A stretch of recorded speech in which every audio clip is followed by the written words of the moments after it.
Okay, so I wanted to talk about David Challoner and the child abuse inquiry and the expansion of the scope of the child abuse inquiry to include the case of David Challoner and how he was able to use his position at the Green Party. So this is an important moment of synthesis. So the crisis that I'm observing is kind of this rule of law around safeguarding, and this is the context in which the trans rights debate was always happening. It was always a safeguarding debate. The rule of law was always held up in this area. This was always the case. And so trans rights activists have requested this safeguarding debate, which is just not part of the natural embedding of trans rights into wider frameworks, and then started demonstrating male pattern abusive behaviour, and we've now got David Challoner and Amy Challoner included in the child abuse inquiry, because this is really significant, because the Green Party office was a crime scene address where a 10-year-old was tortured. And then what's really important to notice is most of this it's been in plain sight, because nobody's felt that they needed to hide it, because they've been able to impose dissonance with various forms of authority, which have included physical violence, coercion, use of official agencies, harassment, stalking, doxing, quite serious stuff. So this has always been quite extraordinary for the safeguarding debate. But ultimately we were always at this point, which is what I was trying to say, and which is why I tried to warn quite a few people I knew that this is probably going to mushroom, because what we're actually at is a point in time where we have to accommodate a whole bunch of shifts. The child abuse inquiry is part of that. And all Alexis J has done is actually really something quite clever, and it's nothing to do with trans rights at all. It's because she's a social worker, not a judge. I think, not her alone, the inquiry is shaped in such a way that it understands that it's a systems analysis, because that's what is really important.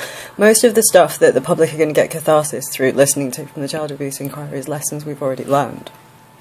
I come from a system where those lessons are learned, and I'm a product of the fact that we've learned those lessons. So a lot of it is public catharsis and just the public accepting that this is the case. And that's all that inquiry is. But what the David Challoner thing indicates is that the systems analysis is understood.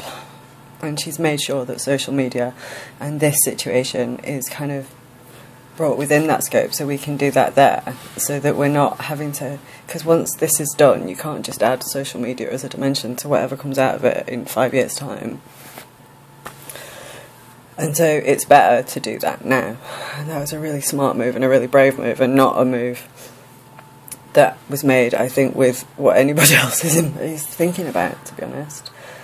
I think that's a really useful synthesis point, where kind of social media hits the rule of law and finds out the rule of law is much, much, much bigger than, what you can whip up on Twitter. And, largely, because this activism has relied on that dissonance being imposed by coercion, and it's been broken, so it's all in plain sight, so there's no real investigation needed, is there? So that's a really interesting synthesis point for me that's just come right out of the blue. That's a proper fucking event horizon in terms of the separation that I'm discussing. So actually a really sensible move, and there's a lot of that going to happen, I think, over the next couple of years, because that's where we're kind of at in terms of that's what I'm actually looking at. So I'm quite interested in what was revealed by the inclusion of David Challoner into that today, what it makes possible. And sometimes the intention, if you look at the history of various pieces of the legislation that precedes this, the intention is not necessarily all that shapes the outcome. It's everything that's exposed during the process. So with the trans rights activists, it's exposed problems in academia, it's exposed that we haven't assessed the alignment of safeguarding equality legislation and systems around abuse and violence, that we have a tension that has to play out between a blindness to these systems and elite institutions and their revolution in the 20th century, which appears to be playing out here. And that is just a really interesting synthesis point that's been reached today, which the implications of are quite huge, and I'm not sure that many of the implications were intended, but it's actually a really useful, really smart and really simple way of doing something, so that it doesn't need doing later. I think we're about to see the wave of peak trans that comes with the people who couldn't who didn't care when they were behaving abusively but do care when their scalps are attached to it. That should be kind of intensifying, I think.